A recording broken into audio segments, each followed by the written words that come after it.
Most people think having a plan B is wise, that it's smart to keep an emergency route, a backup plan, a just in case.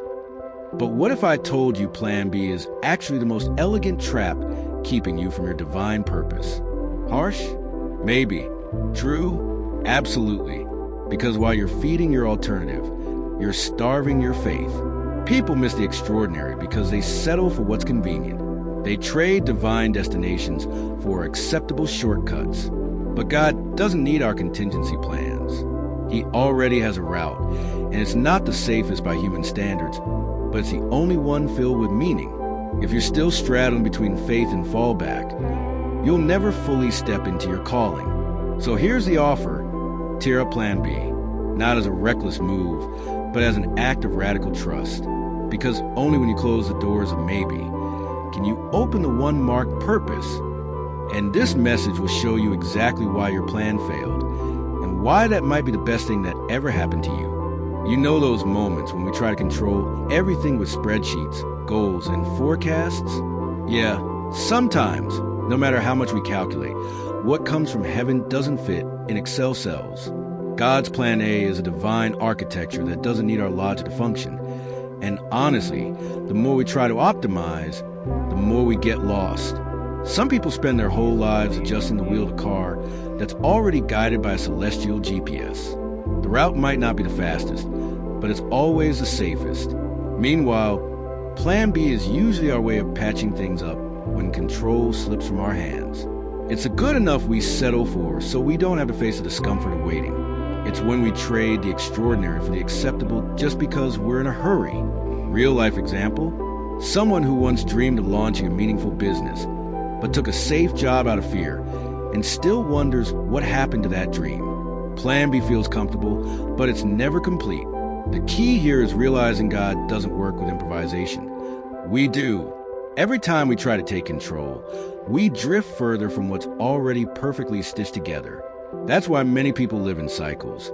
Start, stop, get frustrated, try again. Because they're following the wrong plan, expecting results from the right one. And maybe, just maybe, the true turning point comes when we let go of control and start truly praying. Sometimes, it's only at rock bottom that we finally look up. And it's there, in silence, pain, and apparent defeat, that true prayer begins. Not the memorized, rushed, robotic kind.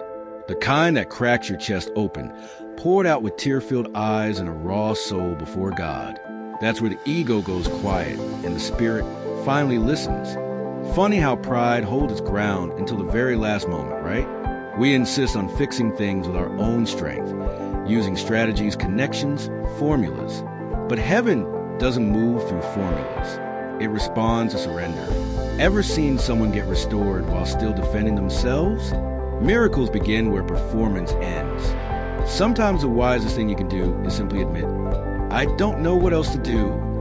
And that's how it happened for so many who now inspire the world. In the most unlikely moments, strength was found in whispered prayers, alone in a bedroom, a hospital restroom, or a parked car in despair.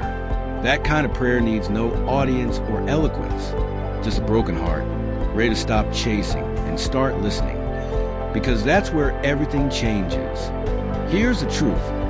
Most people dream small, not because they want little, but because they've only seen so little. From childhood, we start desiring based on what we see. The firefighter's suit, the doctor's coat, the neighbor's car. Without realizing it, we build dreams from scraps of someone else's story.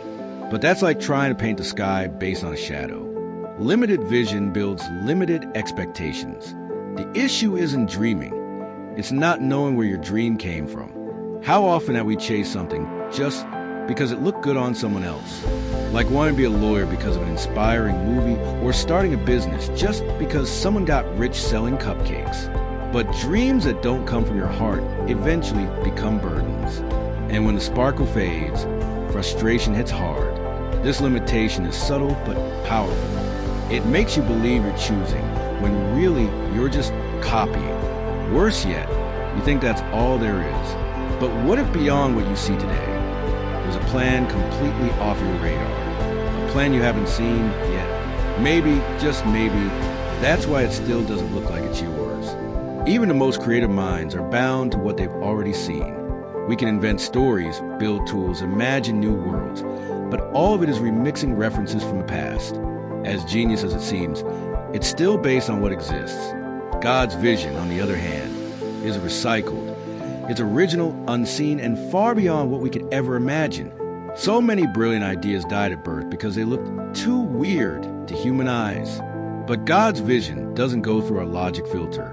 Think about Noah building a giant boat without rain, or a boy with a slingshot taking down a warrior. Logic laughed. Heaven had already written the ending. That's why relying solely on our creativity can trap us in a beautiful, yet limited loop. Sometimes, what's blocking your next step isn't a lack of ideas, but an overdose of certainty. You cling so hard to what seems plausible that you miss what's possible. So here's a clue.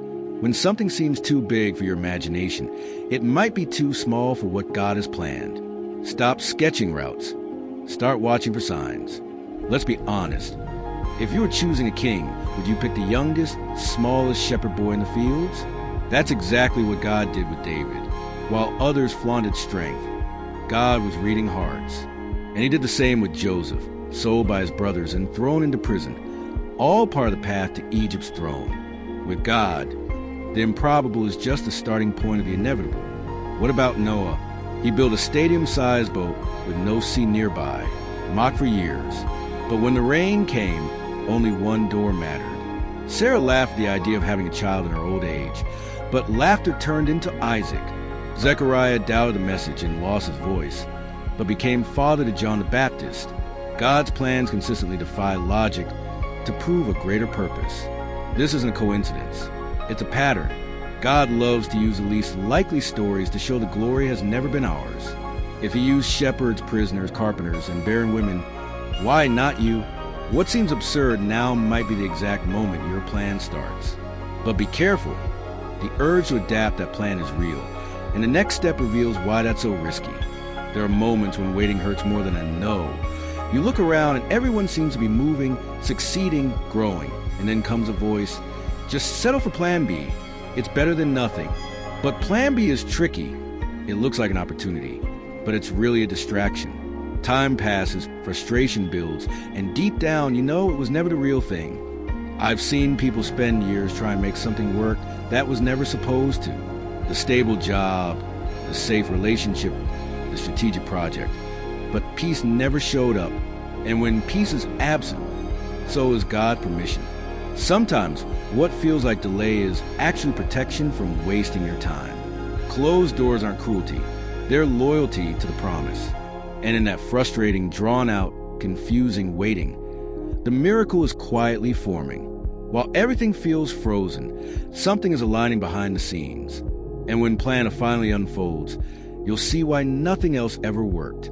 But when we try to force or shortcut it, the consequences come, which brings us to the next warning.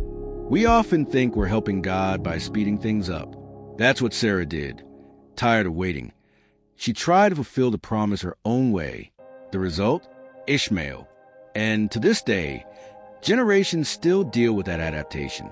The truth is, when we force a divine promise outside its timing, we create alternatives that seem okay until the cost shows up. Think about that relationship you started just to see what happens.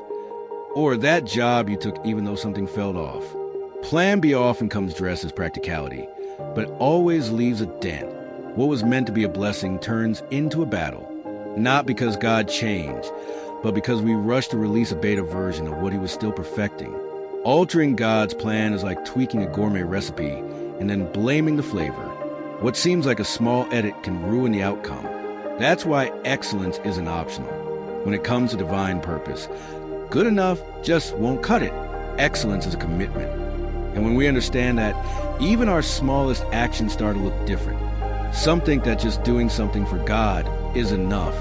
But hold up, the creator of the universe doesn't deserve leftovers. It's not about perfectionism. It's about excellence. About doing things with care, with heart, with intentionality. As the saying goes, you don't give God what's left. You give him your best. And here's the thing. Excellence has nothing to do with how much you have, and everything to do with how you show up. Some have little, and give everything. Others have plenty and offer crumbs. Whether you're recording videos on a phone or sweeping the church floor, if it's with excellence, heaven sees it. What sets someone apart isn't the stage, it's the posture. This attitude changes everything. It shapes how you speak, how you show up, how you handle the details. When you realize you're doing something for a greater purpose, good enough disappears from your vocabulary, and that kind of purpose starts to feel like a calling. There comes a time when your heart starts to stir. It's not dissatisfaction. It's a calling. That deep sense you were made for more than just waking up, paying bills, and going to sleep. Like something inside says, there's more, way more. And there is. But that more doesn't come with guarantees. It asks for wild faith and bold decisions. The extraordinary call isn't about fame. It's about direction. It's moving even when the whole path isn't lit yet. And that's when the tests begin. Doors shut, people misunderstand, even your own mind rebels. But those called to plan can't settle for crumbs. Yes, it's scary. Yes, it's uncomfortable. But it's also deeply fulfilling, and nothing makes more sense.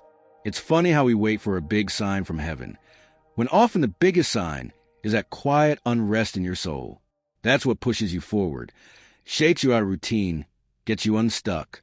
So let me ask, will you stay where it's safe or trust a voice calling you to step out of the boat? Because the extraordinary only shows up for those who dare to believe. Real trust isn't just agreeing with the plan. It's moving without needing all the details. It's handing over the wheel without knowing the destination, because you trust who's driving. Sounds simple, but it's one of life's hardest lessons. Most people say they trust until God does something unexpected. Absolute trust doesn't come from formulas. It comes from relationship. The more time you spend with God, the more you recognize His tone, even in silence. You start seeing His fingerprints in tiny moments.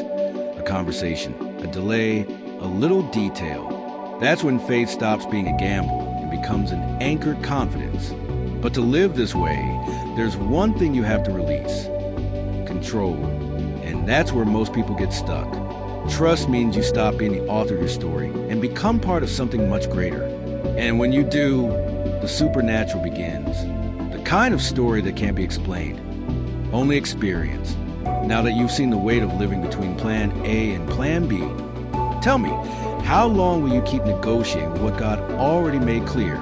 How many more setbacks will it take for you to realize shortcuts only delay destiny? Maybe today is the exact day to end the compromise and take one bold step toward the promise. What if it's now? What if this is a moment to finally tear up plan B and, for the first time, trust 100% that heaven knows what it's doing? What's holding you back? Fear? Doubt? Other people's opinions? Be honest. Do you want comfort or do you want fullness? Because those two don't live on the same street. If this message hit home, leave your thoughts in the comments. Tell me, what plan do you need to let go of to live what truly matters? And if you want more content like this, subscribe and turn on notifications. We're on this journey together. Chasing what eyes haven't seen, but your heart already knows is real.